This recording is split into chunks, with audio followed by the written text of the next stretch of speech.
Sir आप आगे बढ़ो, हम तुम्हारे साथ हैं। जी जगताप सर आप आगे बढ़ो, हम तुम्हारे साथ हैं। दादा साहेब जाधवराव आप आगे बढ़ो, हम तुम्हारे साथ हैं। गंगाराम दादा आप आगे बढ़ो, हम तुम्हारे साथ हैं। जय श्री राम, जय श्री राम, जय जय श्री राम, जय जय श्री राम। उद्याच्या 7 तारखेला तुम्हाला आम्हाला सगळ्यांना पुण्याच्या जिल्हा परिषदेसाठी आणि पुरंदरच्या पंचायत समितीसाठी त्या ठिकाणी पंचायत समितीचा सदस्य आणि जिल्हा परिषदेचा सदस्य आपल्या दिवे गराडे पंचक्रोशीमधून या गटामधून त्या ठिकाणी निवडून द्यायचं आहे। या निवडणुकीसाठी भारतीय जनता पक्षाच्या माध्यमातून भारतीय जनता पक्षाचे पंतप्रधान आदरणीय नरेंद्रजी मोदी साहेब असतील, महाराष्ट्राचे मुख्यमंत्री आदरणीय देवेंद्रजी फडणवीस साहेब असतील,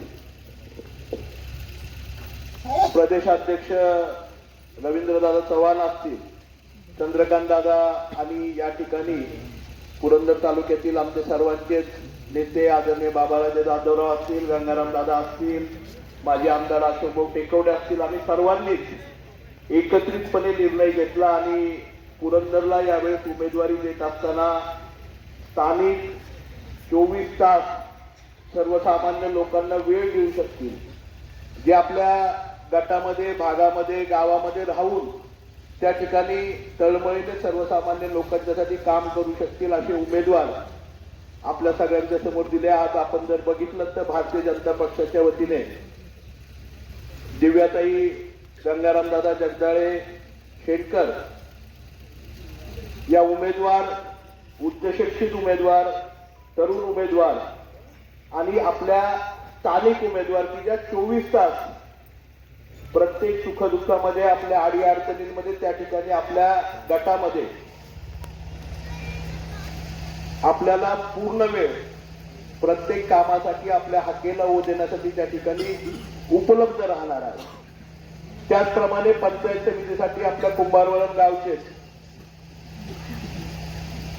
आमचे सहकारी देवीदास आप्पा यांना त्या ठिकाणी उमेदवारी दिलेली आहे। दोन्ही उमेदवार हे उच्च शिक्षित आहेत, सर्वसामान्य आहेत, सर्वसामान्यांच्या बरोबर घेऊन जाणार आहेत आणि तळमळीने तुम्ही हाक मारल्यानंतर तुमच्या हाकेला ओ देऊन तुमचं प्रत्येक काम त्या ठिकाणी तळमळीने करणार आहे। आज जर तुम्ही बघितलं 2014ला ज्यावेळेस आदरणीय नरेंद्र मोदी साहेबांनी या देशाची धुरा घेतल्यानंतर आपला देश 2014 साली जगामध्ये 14व्या क्रमांकावरती होता। तुम्ही आम्ही सगळेजण बघतोय मागच्या वर्षी 2025ला आपला देश जगामध्ये विकसनशील देशांपासून विकसित देशांमधल्या यादीमध्ये त्या ठिकाणी गेला आणि 4थ्या क्रमांकावरती त्या ठिकाणी आला। ही किमया भारतीय जनता पक्षाने आणि आदरणीय नरेंद्र मोदी साहेबांनी त्या ठिकाणी केली। आज जर तुम्ही बघितलं मागच्या 3-4 महिन्यातल्या घटना बघितल्या, अमेरिकेचे प्रेसिडेंट असतील, रशियाचे प्रेसिडेंट असतील, प्रमुख असतील किंवा युरोपियन देश असतील, तुम्ही म्हणाल की मी परदेशात कशासाठी जातो याचं कारण आहे। आज जर बघितलं जगातल्या सगळ्या महाशक्ती आज भारताकडे त्या ठिकाणी नजर लावून आहेत। जगामध्ये कुठेही काही घटना घडली तरी त्या ठिकाणी आपल्या देशाला एवढं महत्व आहे की तुम्हाला आम्हाला आश्चर्य वाटणार नाही, उद्याच्या 2026ला या वर्षी आपला देश पहिल्या किंवा दुसऱ्या क्रमांकामध्ये जगामध्ये गेलेला दिसणार। ही प्रगती भारतीय जनता पक्षाने साध्य केली। ही कशा प्रकारे साध्य केली तुम्ही बघितलं असेल। नरेंद्रजी मोदी साहेबांचं काम तुम्ही बघताय, देवेंद्रजी फडणवीस साहेबांचं काम तुम्ही बघताय। लाडक्या बहिणींच्या माध्यमातून प्रत्येक माता भगिनींपर्यंत या महाराष्ट्रातल्या जी काही ओवाळणी द्यायची ती मग भाऊबीजेची असेल, ती प्रत्येक माता भगिनीच्यासाठी, कष्टकरी भगिनीच्यासाठी, त्या ठिकाणी माझ्या बहिणीसाठी, माझ्या मातेसाठी, माझ्या आजीसाठी त्या ठिकाणी तिच्या अडचणीच्या काळामध्ये मदत म्हणून त्या ठिकाणी लाडकी बहीण योजना काढून तिच्या खात्यामध्ये त्या ठिकाणी डायरेक्टली पैसे देण्याचं काम सरकारच्या माध्यमातून जर कुणी केलं असेल तर ते देवेंद्रजी फडणवीस साहेबांनी केलं। स्वाभिमानी शेतकरी योजना त्या ठिकाणी काढून तुम्ही बघितलं असेल 6,000 रुपये, मला वाटतं यावर्षी दिवाळीमध्ये 12,000 रुपये प्रत्येक शेतकऱ्याच्या खात्यामध्ये त्या ठिकाणी त्या योजनेच्या माध्यमातून आले. काल परवा डिसेंबरच्या विधिमंडळाच्या अधिवेशनामध्ये विदर्भातल्या एका आमदारांनी एका शेतकऱ्याचं पासबुक त्या ठिकाणी दाखवलं. मागच्या 2 वर्षामध्ये त्या पासबुक मधली कुठली रक्कम काढलेली नव्हती आणि त्या पासबुक मध्ये पैसे शिल्लक होते. मला वाटते 1,74,000 की 1,58,000 रुपये. आणि त्या ठिकाणी त्या आमदार महोदयांनी सांगितलं, विरोधी पक्षाचे आमदार होते, त्यांनी सांगितलं की आज केंद्र सरकारच्या माध्यमातून, राज्य सरकारच्या माध्यमातून शेतकऱ्याला, मग तो अवकाळी पाऊस असेल, दुष्काळी परिस्थिती असेल, कापसाचं बियाणं असेल, इतर शेतीचं नुकसान झाल्यानंतर असेल, वेगवेगळ्या योजनांच्या माध्यमातून केवळ 1 वर्षामध्ये जवळपास वेगवेगळ्या माध्यमातून 1,74,000 निधी एक मदत म्हणून सरकारच्या माध्यमातून दिला गेला. आणि हा निधी देत असताना कुठेही तो गळाला नाही, तो डायरेक्ट शेतकऱ्यांच्या खात्यापर्यंत पोहोचला. आणि ह्या सगळ्या अभिनव योजना तुम्ही बघितल्या असतील. आपल्या भागातला तरुण असेल, अण्णाभाऊ साठे महामंडळ असेल, अण्णासाहेब पाटील महामंडळ असेल, त्याचप्रमाणे महात्मा फुले महामंडळ असेल, या वेगवेगळ्या समाजांच्या महामंडळाच्या माध्यमातून प्रत्येक समाजातल्या तरुण मुलाला त्या ठिकाणी बिगर व्याजी कर्ज त्याच्या व्यवसायासाठी, त्याच्या उद्योगासाठी, त्याच्या नोकरीसाठी, त्याच्या उच्च शिक्षणासाठी देण्याचं काम जर कुणी केलं असेल तर ते भारतीय जनता पक्षाने केलं. तुम्ही आम्ही सगळेजण बघतोय. मी हे सगळ्या गोष्टी का बोलतोय? कारण आपण बघितलं असेल, ज्या पांढरीमध्ये आपण आज या ठिकाणी आहोत, आदरणीय या राज्याचे माजी कृषी मंत्री दादासाहेब जाधवरावांनी अनेक वर्ष आपल्या तालुक्याचं नेतृत्व त्या ठिकाणी केलं. गलाडे धरणाची मुहूर्तमोड त्यांनी रोवली, घोरवडी धरणाची मुहूर्तमोड त्यांनी रोवली, पिलनवाडी धरणाची मुहूर्तमोड त्यांनी लावली. त्यांच्याच काळामध्ये आपलं नागराचं धरण पूर्ण झालं. अनेक बंधारे, अनेक योजना तळागाळापर्यंत, प्रत्येक वाडी वस्तीपर्यंत आदरणीय दादासाहेबांनी त्या ठिकाणी नेलं. आदरणीय दुसरं या पांढरीतलं आणखी एक नेतृत्व जे या तालुक्यामध्ये फुलवलं गेलं, आदरणीय कैलासवासी सदानंद झेंडे साहेब जिल्हा परिषदेचे सदस्य झाले, जिल्हा परिषदेचे अध्यक्ष झाले आणि अनेक योजना आपल्या तालुक्यामध्ये जिल्हा परिषदेच्या माध्यमातून आणल्या. त्यांनी कधी हे बघितलं नाही माझं गाव आणि माझ्या गावाच्या पुरतीच मर्यादित योजना. त्यांनी कधी बघितलं नाही की ते काय हवंय ते माझ्या पांढरीसाठी हवंय. त्यांनी तालुक्यातल्या प्रत्येक भागापर्यंत, प्रत्येक गावापर्यंत विकासाचं काम केलं. आपण बघितलं असेल, माझे वडील कैलासवासी चंदूकाका जगताप, मला आठवतं 2012चं साल. आपल्या सगळ्या जणांना माहिती आहे, आपण ग्रामपंचायती लढवतो, नगरपालिका लढवतो, आपण प्रत्येक जण काय म्हणतो, नाही नाही माझ्या गावचा आहे, दुसरा कोण नाही आला पाहिजे. बरोबर ना?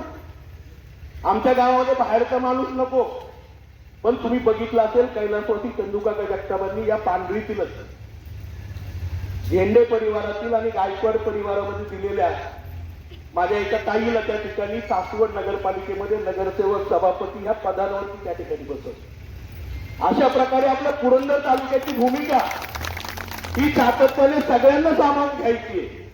आणि म्हणूनच मला या सगळ्या दिवे पंचक्रोशीच्या सर्व मंडळींना, त्या ठिकाणी नागरिकांना, बंधू भगिनींना सांगायचंय, आपल्या पंचक्रोशीची परंपरा उच्च आहे. आज भारतीय जनता पक्षाने जे 2 उमदे सर्वसामान्य कुटुंबातील तुमच्या आमच्यासाठी वेळ देणारे तरुण सहकारी त्या ठिकाणी जिल्हा परिषदेच्या माध्यमातून दिव्याताई आणि पंचायत समितीच्या माध्यमातून देवीदास आपणच्यासारखे उमेदवार दिलेले, जे तुमच्या सगळ्या सुखदुःखामध्ये असणार आहेत, जे तुमच्या सगळ्या अडीअडचणींमध्ये असणार आहेत, तुमच्या हाकेला हो देणार आहेत. ते कधी म्हणणार नाही उद्या तुम्ही नाही माझ्या बरोबर आज जर नाहीये तर उद्या मला काही अडचण आली तर सांगू नका. ते सातत्याने प्रत्येक गोष्टीसाठी तुमच्या बरोबर राहणार आहेत. असे उमेदवार त्यांना या ठिकाणी भारतीय जनता पक्षाने दिले. कारण नरेंद्रजी मोदी साहेबांचं, देवेंद्रजी फडणवीस साहेबांचं मत एकच आहे, आपण भारत म्हणून काम केलं पाहिजे, आपण महाराष्ट्र म्हणून काम केलं पाहिजे, आपण पुरंदर तालुका म्हणून काम केलं पाहिजे आणि प्रत्येक व्यक्तीला, प्रत्येक माणसाला बरोबर घेऊन काम केलं पाहिजे. आज तुम्ही बघितलं असेल, हजारोंच्या संख्येने आज या ठिकाणी जवळपास 5,000चा जनसमुदाय, माझ्या लाडक्या बहिणी, माता, भगिनी, आजी सगळ्या या ठिकाणी उपस्थित आहेत. ह्याच्यातला एकही व्यक्ती आपल्या दोन्ही दिवे गराडे गटा व्यतिरिक्तचा एकही व्यक्ती बाहेरचा नाहीये. बरोबर का चुकीचं आहे? आणि ही ताकद आहे गंगाराम दादांची, ही ताकद आहे देवीदास आप्पांची, ही श्रद्धा आहे दिव्याताईंच्या वरती. ही दोघं आमच्यासाठी काहीतरी करणार आहेत, आमच्यासाठी काहीतरी घडवणार आहेत, आमच्यासाठी वेळ देणार आहेत. आणि म्हणून मला या पंचक्रोशीला त्या ठिकाणी सांगायचंय, तळमळीने सांगायचं, आम्ही कातोबाचं दर्शन घेतलं आता.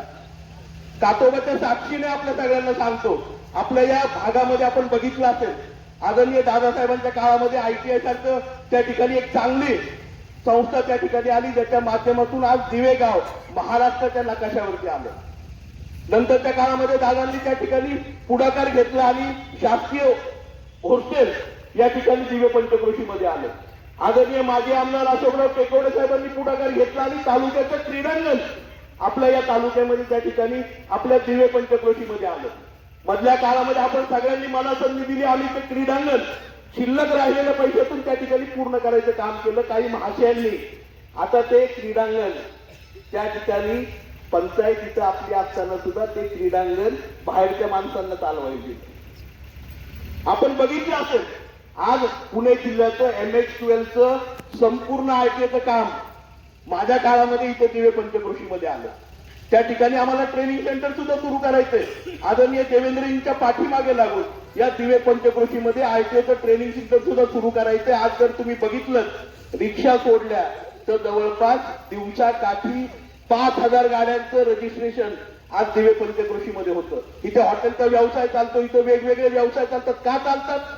अख्ख्या MH12 मधले जेवढे तालुके आहेत, त्या तालुक्यातल्या गावातल्या प्रत्येक कमर्शियल व्हेकल वाल्याला आपल्या दिवे गावातल्या RTOच्या सेंटरमध्ये यावं लागतं त्याच्या गाडीच्या रजिस्ट्रेशनसाठी.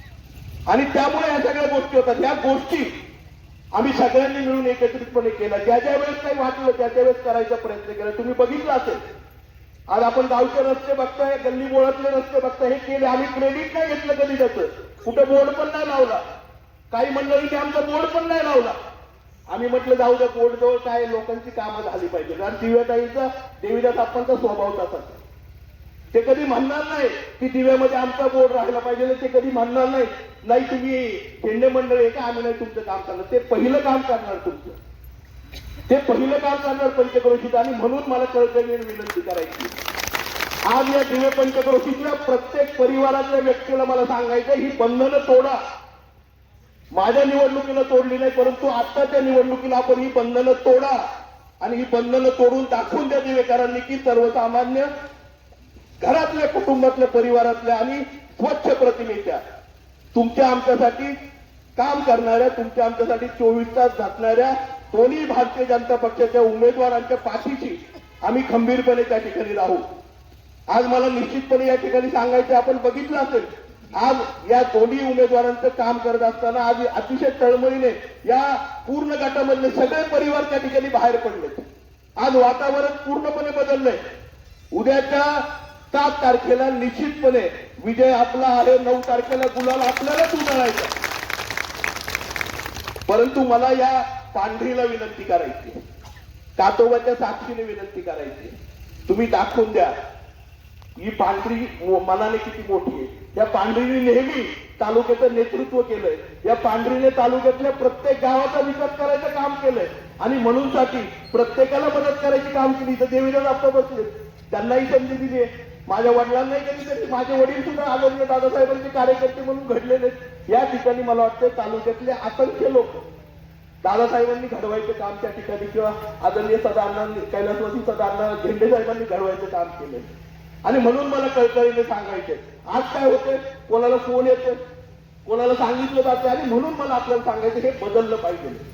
कुठंतरी हे बदलण्याची आवश्यकता आहे. आज तळमळीने काम करणाऱ्या, आपल्या दुःखामध्ये हजर राहणारी मंडळी, आपल्या अडीअडचणीला हजर राहणारी मंडळी, आपल्याला हॉस्पिटलची अडचण असली तर त्या ठिकाणी उभं राहणारा माणूस, आपल्याला काही अडचण आली तर त्या ठिकाणी उभं राहणारा माणूस, या माणसाकडे आपण त्या ठिकाणी बघितलं पाहिजे. उद्या जर आपल्याला पिठाची चक्की लागली, एखादी गिरणी लागली, माझ्या माता भगिनींना बचत गटासाठी काही लागलं, तर ह्या गोष्टींसाठी धावून जाणाऱ्या उमेदवारांच्याकडे तुम्ही बघा.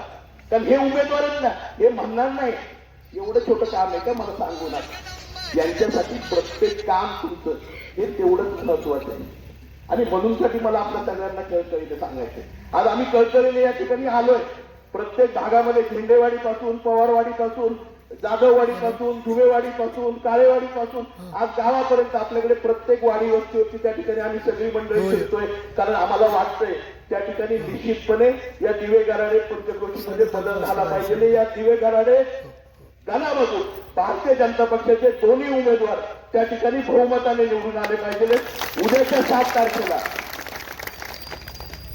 या दोन्ही उमेदवारांचं चिन्ह कमळाचं आहे आणि योगायोग बघा दोन्ही उमेदवारांचा नंबर सुद्धा एकच आहे. त्यामुळे ते मतपत्रिकेपासून ते मतदानापर्यंत 1 नंबरवरतीच राहणार आहे. मी पुन्हा एकदा आपल्या सगळ्यांना कळकळीने विनंती करेन की उद्याच्या 7 तारखेला कमळाच्या बटनासमोरचं कमळाच्या चिन्हासमोरचं बटन दाबून बहुमताने दिव्याताईंना आणि देवीदास आप्पांना त्या ठिकाणी निवडून द्या. उद्याची 5 वर्ष हे दोघंही आपल्यासाठी 24 तास आपल्या प्रत्येक अडी अडचणीला, आपल्या प्रत्येक गोष्टीला, आपल्या प्रत्येक हाकेला आवाज द्यायला त्या ठिकाणी असतील आणि निश्चितपणे आपला दिवे गराडे पंचक्रोशी बदलण्याचं काम उद्याच्या काळामध्ये निश्चितपणे हे सगळी मंडळी करतील एवढीच नम्रपणे विनंती करतो. आणि या ठिकाणी पुन्हा एकदा मी काही बोलताना अधिकच बोललो असलो तर मी मनस्वी त्याचे खरोखर म्हणजे त्याच्याबद्दल मी त्या ठिकाणी दिलगिरी व्यक्त करतो. परंतु मनातल्या गोष्टी बोलल्या पाहिजेत आणि कातोबाच्या चरणी दर्शन घेतल्यानंतर कुठंतरी मला वाटलं हे बोललं पाहिजे आणि कुठंतरी हे पुसलं पाहिजे. तुम्ही बघितलं असेल कुंभारवाळण्याच्या ताई गायकवाडताई सरपंच त्या ठिकाणी बोलल्या. आज कुंभारवाळण्याच्या लोकांचंही महत्व तेवढंच आहे. गायकवाडताई कोण आहेत? आदरणीय भारतरत्न सिंधुताई सपकाळांच्या कन्या आहेत. विचार करा तिथेही भावकी गावकी काही न बघता कुंभारवाळणकरांनी त्या ठिकाणी हे व्यक्ती आपल्याला 24 तास देऊ शकतं, जे ग्रामपंचायतीसाठी काम करू शकतं, जे ग्रामपंचायतीचं नेतृत्व करू शकतं, अशा महिलेला त्या ठिकाणी गायकवाडताईंना त्या ठिकाणी सरपंच केलं. आणि ही शिकवणूक आपल्या पुरंदरच्या मातीची आहे आणि पुरंदरमध्ये जे पेरलं जातं ना ते संपूर्ण महाराष्ट्रभर जातं असं मला वाटतंय. आणि त्यामुळे पुन्हा एकदा आपल्या सगळ्यांना नम्रपणे विनंती करेल की कमळासमोरचं बटन दाबून आपण दोन्ही उमेदवारांना त्या ठिकाणी बहुमताने निवडून द्या. आणि निश्चितपणे मला आपल्या सगळ्यांना पुन्हा एकदा या ठिकाणी विनंती करायची आहे, आपण सगळ्यांनी पुढचे 7 दिवस खूप महत्वाचे आहेत आपल्या सगळ्यांच्यासाठी. अतिशय कळकळीने सांगायचंय, प्रत्येकाने घराच्या बाहेर तुम्ही आम्ही सगळ्यांनी घराच्या बाहेर पडून आपल्या तालुक्याला लागलेला कलंक तुम्हाला आम्हाला पुसायचा आहे. कुठलंही मतदान पैशाने फिरत नाही, कुठलंही मतदान चुकीच्या पद्धतीने फिरत नाही. तर त्या ठिकाणी तळमळीने काम करणाऱ्या व्यक्तीला, सर्वसामान्य कुटुंबातल्या व्यक्तीला त्या ठिकाणी आमच्या सुशिक्षित आणि 24 तास समाजासाठी देणाऱ्या दिव्याताई सारख्या त्या ठिकाणी कन्येला त्या पाठीशी आम्ही उभा आहोत हे आपल्याला सगळ्यांना त्या ठिकाणी दाखवायचंय. एवढीच पुन्हा एकदा नम्रपणे विनंती करतो. कमळाचं चिन्ह आपण सगळ्यांनी लक्षात ठेवा एवढंच सांगतो आणि माझे 2 शब्द संपवतो.